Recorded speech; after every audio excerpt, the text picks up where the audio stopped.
Keep yourself in the loop of everything football on the Golden State Media Concepts Football Podcast. The latest news on and off the field, be it college football, Big Ten, SEC, Big 12, Pac-12, ACC to the NFL. We've got you covered. Listen to the Golden State Media Concepts Football Podcast.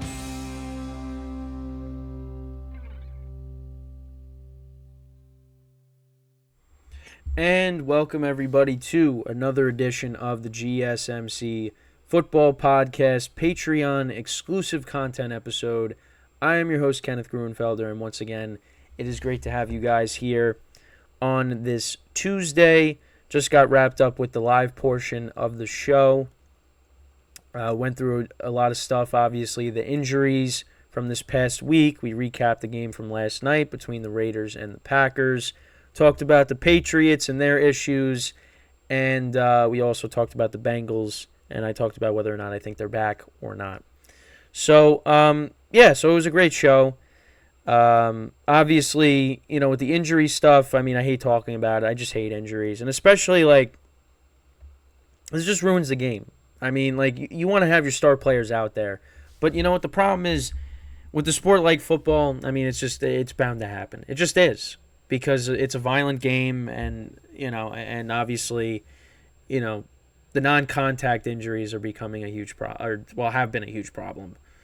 So obviously the big issue, the big injury was Justin Jefferson. He got placed on IR with his hamstring injury that he suffered late in the game against the Chiefs. So he's going to miss the next 4 games, and the Vikings are 1-4. And that's kind of a wrap on their season. They're done after this. They're done, especially after this game. With now Jefferson being out. Jefferson was on his way to having a great season, and now it's kind of going to be. Now again, he could come back, of course, but I don't. I really don't know what they're. He probably is going to come back this year, but it's like the team might be 1-8 by the time he comes back. It's like why are you even going to want to play? But obviously, being a competitor, you want to be out there and playing regardless of the season you're having. But also, the other thing, too, is Kirk Cousins might not be there. The trade rumors with him, are constant. So he could very easily be a guy that gets traded. Now, where he gets traded, I don't know. I have no idea.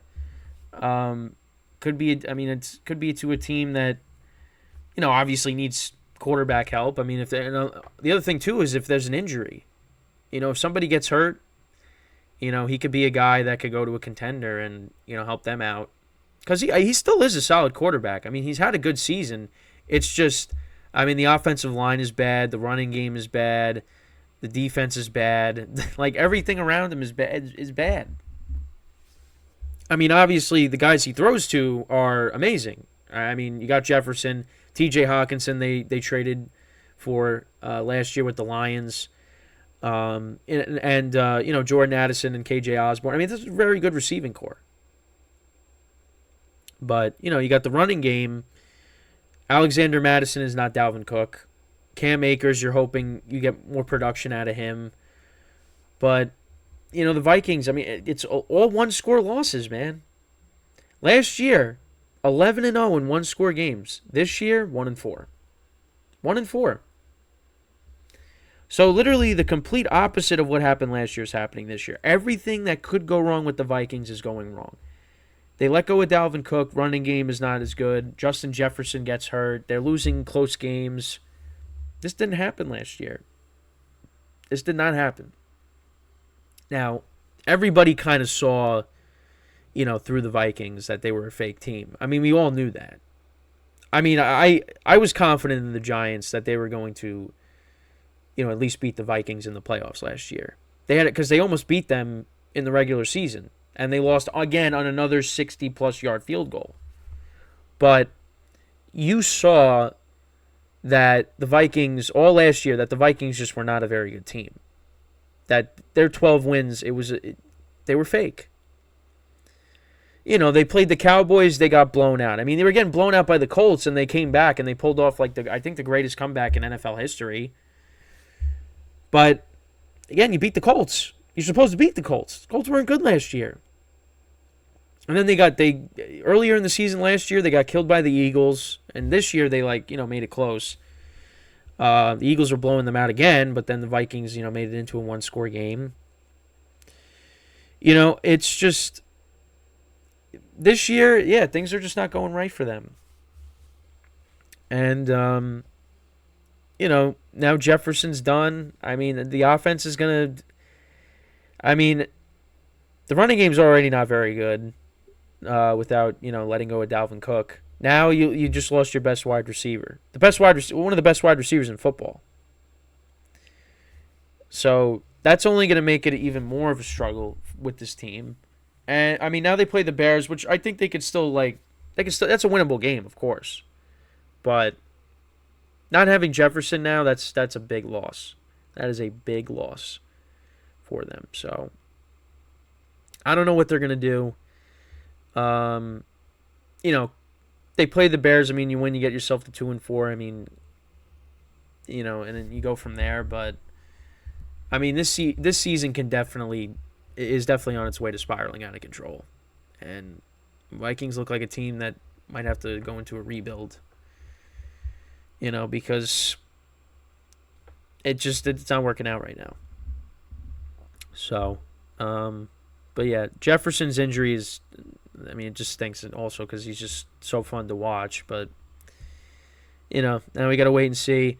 Also, Devin Achane, so he got hurt, the rookie running back for the Dolphins, and he was off to a great start too. He really kind of took a grasp on the RB1 role, but now he's hurt. So, and listen, and I said this on the show, the live portion. I mean, the Jefferson injury is so much different than the Achane injury. I mean, obviously, yeah, makes sense. But at least with the Dolphins, you still have your star wide receivers, and you have a lot of depth at the running back position. For the Vikings, I mean, they're a 1-4 team. The Dolphins are a 4-1 team. It's two teams going in two different directions, and you're losing one part of the puzzle, and you still got the bigger pieces there with Tyreek Hill, Waddle. You got Mostert, who's dealing with an injury himself, but you got Jeff Wilson coming back, and they were a nice combo last year. So the Dolphins are going to be okay. It's just unfortunate because, again, that's another guy that was having a great year. It was fun watching him, and now he's going to miss some time with a knee injury.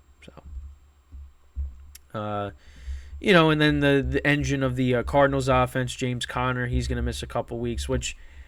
I mean, when it comes to James Conner, I mean, this is kind of this is a yearly occurrence with him. He gets hurt, misses some games, but when he plays, he's very good.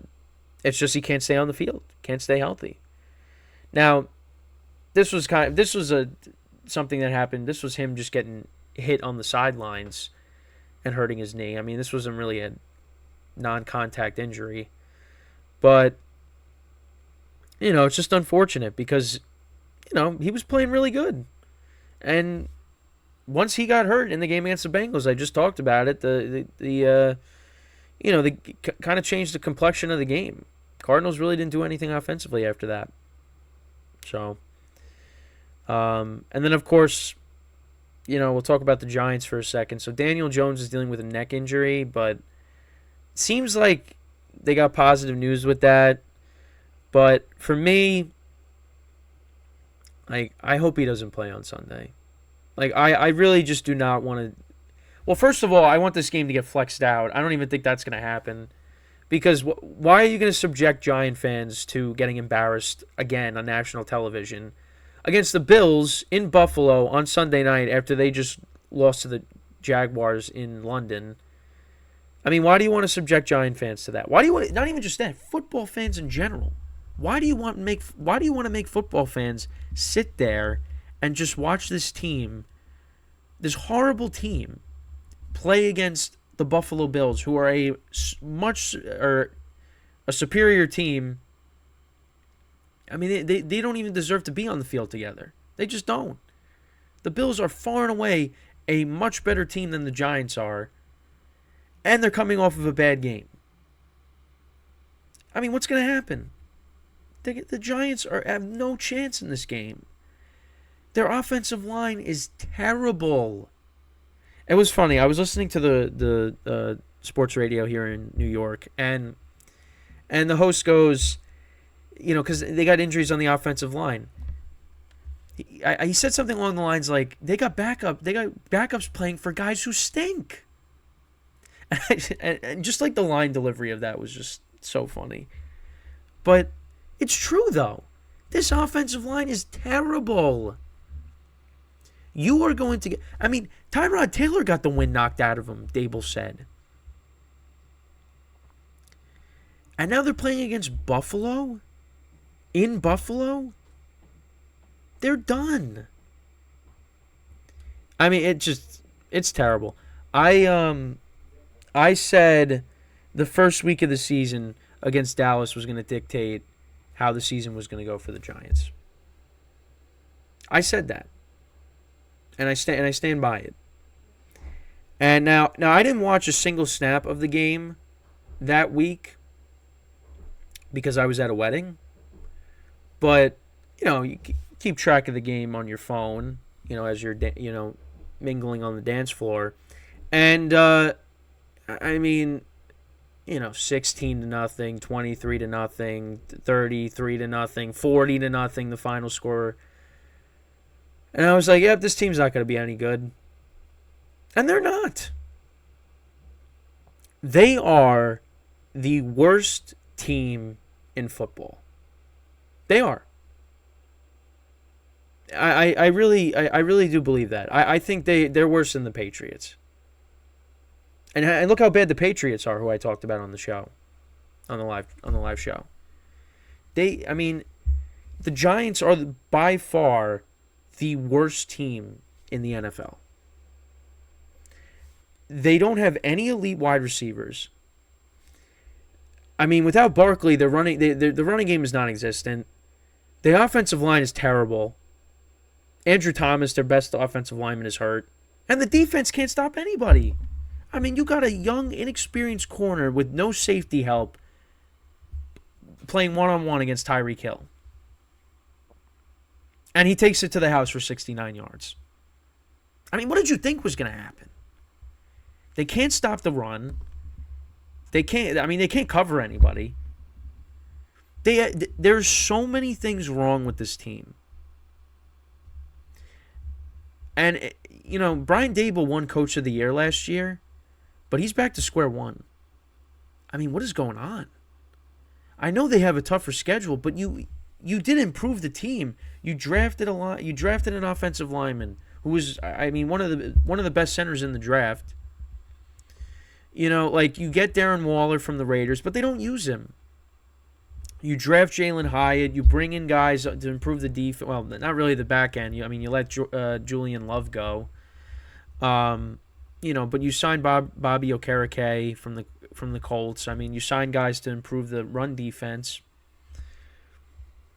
And they're worse. Their best player is their kicker. I mean, what's going on? Now, listen, I just think the other thing, too, is, this regime just didn't inherit a very good roster, and they played over their heads last year. But then again, I mean, they at least, looked like an okay team. This year, they look horrible. They are not competitive in all these games.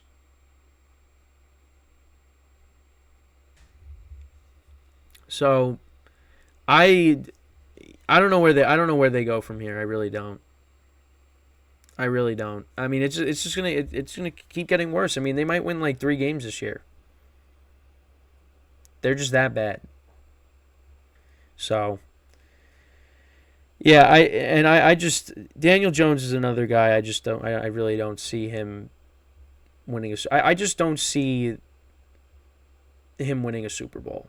I never saw that. And people saying he's a top 5, top 10 quarterback, could be if top 5.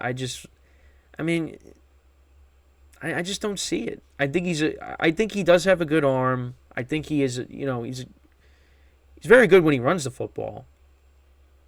But I just don't see him as an elite level talent. And you know what? You got to have an elite level. You got to have an elite level quarterback. You just have to. And the Giants don't have that with Daniel Jones. They don't. So,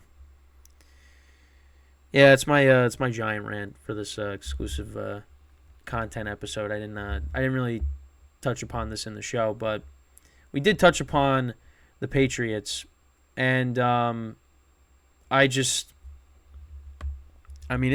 really is just mind-boggling what happened to the Patriots. I mean, it's crazy how one guy leaves, and it just shows like all the flaws that the team had now that he departed. And I relate that to baseball with now, although it's been a couple of years, Brady's been gone, but you look at like the Yankees, who you see in the background here. When Aaron Judge got hurt, it showed all the flaws the Yankees had. Brady leaves, showed all the flaws the Patriots have. Shows that the Patriots really didn't have any elite, playmakers on offense. And it really just goes to show you in general how important Tom Brady was to that team. Because the Patriots, since Brady has left, not good. 7-9. What'd they go? I think they go 10-7 max rookie year.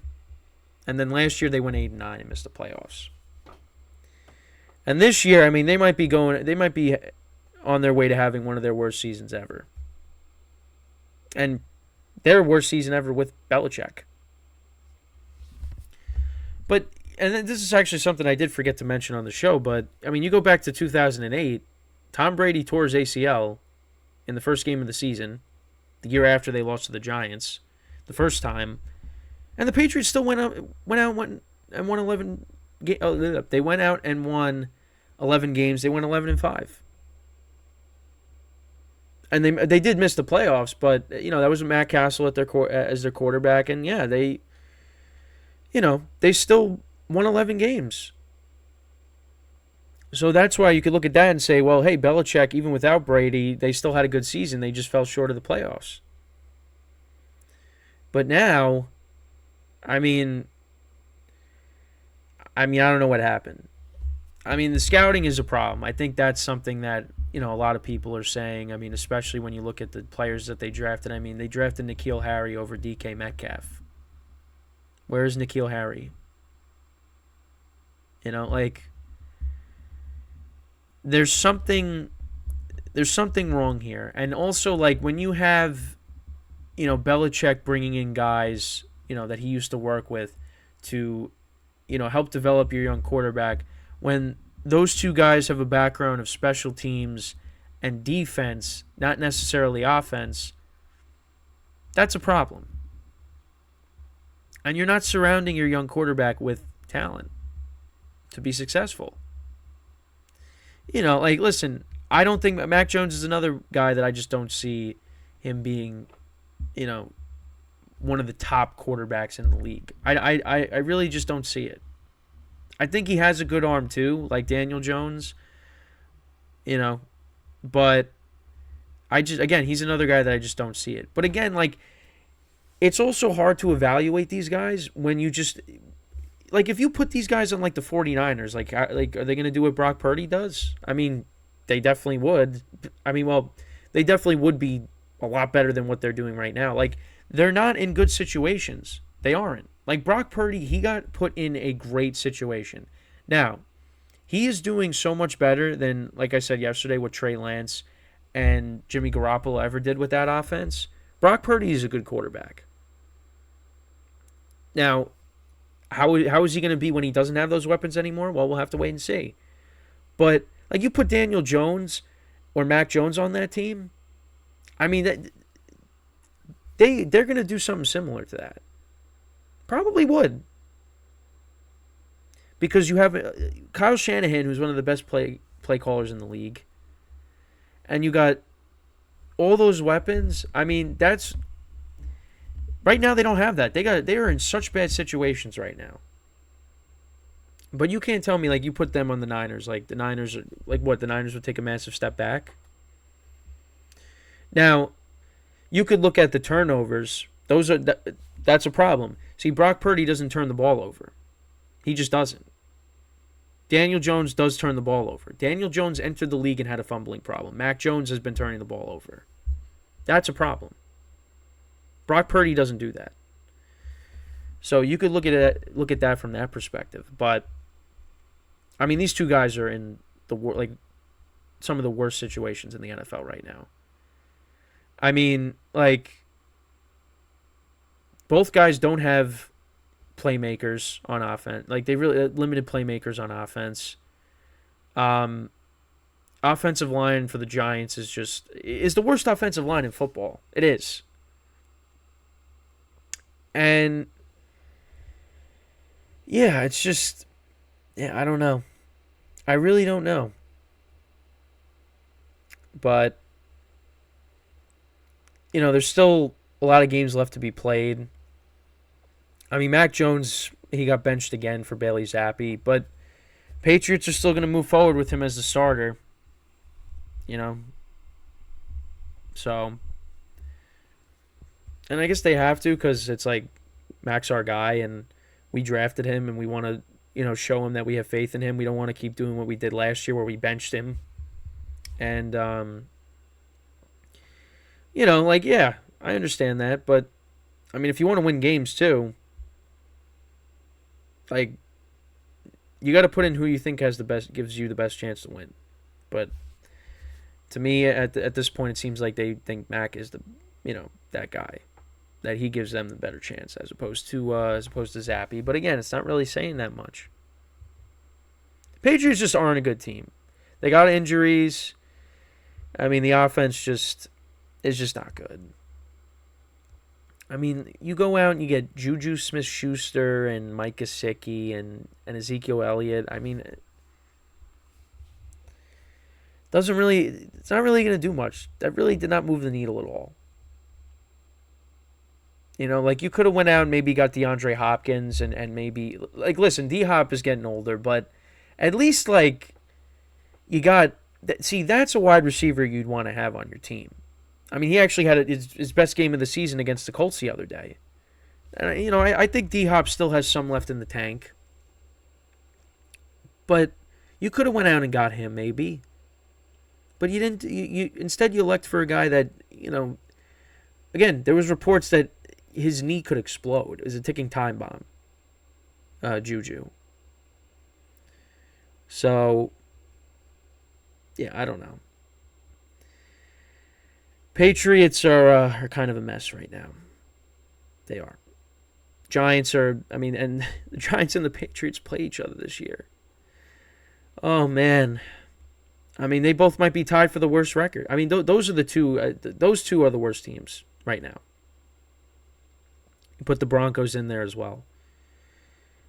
And the Broncos and the Patriots play each other this year, too.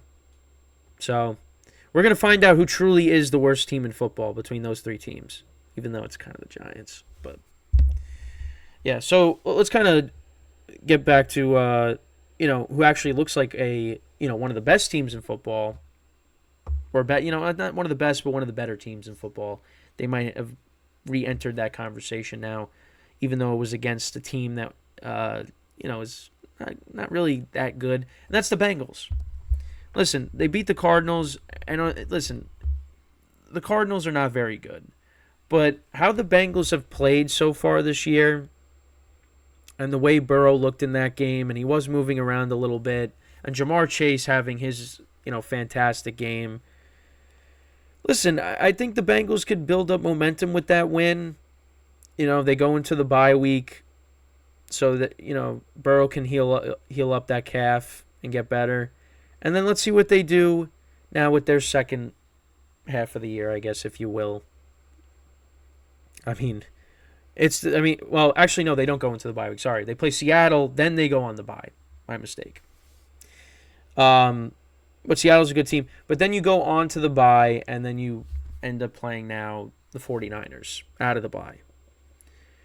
So, Yeah, they got some tough games coming up. Then they got the Bills at home. So, yeah, I mean, those are three really tough games. Now, I think the Bengals will win at least one of those games. Maybe two. I don't think they're going to beat the Niners. But the Bills game is going to be tough. But I think I see them beating Seattle. I think they win on Sunday. I think they will beat the Bills. I'm going to say they win versus the Bills, but that's subject to change. And again, it just all goes back to what I said before.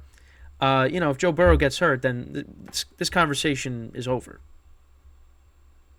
But if he continues to the calf continues to get better, keep getting it to Jamar Chase, T. Higgins, they didn't. That's the other thing too. They did not have T. Higgins in the game on Sunday. Now you get him back. That adds another playmaker to your offense. Tyler Boyd's a good number 3, and you got Joe Mixon, who's been okay this year. He hasn't been great, but he hasn't been bad. He's been running the ball okay for them. Bengals are going to be fine, and they're only one game back in the division. Nobody's running away with that. The Steelers are leading the division right now. So I think the Bengals ultimately are going to be the team that wins the division, but they got a tough schedule, so you got to factor that in. But we'll just have to wait and see. We're already into week 6, which I cannot believe. I just can't believe it. The season's just going to fly by, and it just stinks because I don't want football to end. But we still got plenty of season left. So we're just going to enjoy it. We're going to take it week by week. Obviously, like when you come off of a loss in your fantasy league, you're always like, oh, I got to get to next week because I got to get it back on track. Because, I did have a good week in my fantasy leagues. I went 4-2. But in the 2 leagues I lost, I went up against Jamar Chase, and that was kind of the main reason why I lost. But we're looking good. Every single one of my fantasy leagues, I have a winning record. I'm in 6 leagues, so I'm a nut job when it comes to this stuff. But I'm 3-2. I think I'm 3-2 in 3 of them, and then I'm 4-1 in 3 of them. I think. Yes, yeah, I'm 4-1 in 3 of them, 3-2 in the other 3. So yeah, I mean, I've done okay this year so far, but. The job's not finished, So you just got to keep on going. Obviously, got dealing with some injuries. Like I have Jefferson on a team. I got James Conner on some of my teams.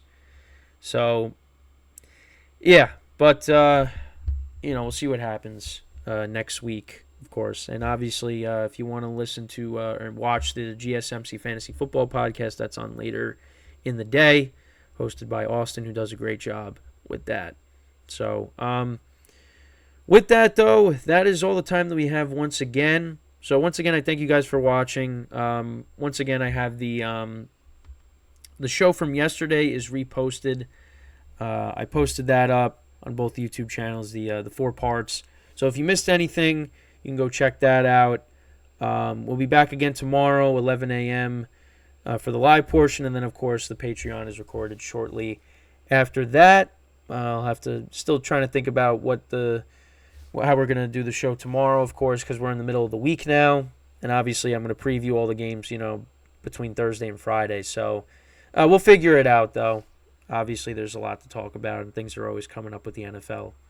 So, so again, I thank you guys for watching. And once again, I'm Kenneth Gruenfelder signing off from the GSMC Football Podcast, brought to you by the GSMC Sports Network.